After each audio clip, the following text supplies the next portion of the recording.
7 मई को आम चुनाव के लिए तीसरे चरण की वोटिंग होने जा रही है, जिसमें 12 राज्यों के 94 लोकसभा क्षेत्रों में वोट डाले जाएंगे। अभी तक देश भर में 2 चरणों में 190 सीटों पर मतदान हो चुका है।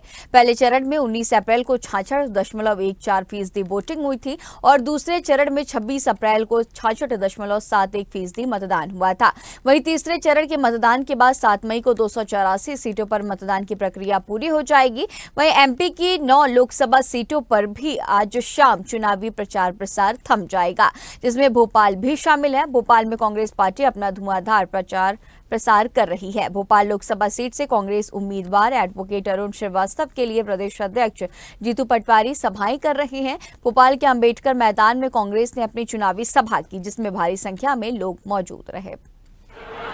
ये जो चुनाव होने जा रहा है, चुनाव 2 मुद्दे पे होने जा रहा है। एक तरफ वो लोग हैं जो बाबा साहब के संविधान को बदलना चाहते हैं, जो संविधान को चुनौती देना चाहते हैं, और एक तरफ हम लोग हैं जो बाबा साहब के संविधान को एक लाइन भी उसमें बदलने नहीं देना चाहते। हिंदुस्तान इस समय दोराहे पे खड़ा हो चुका है।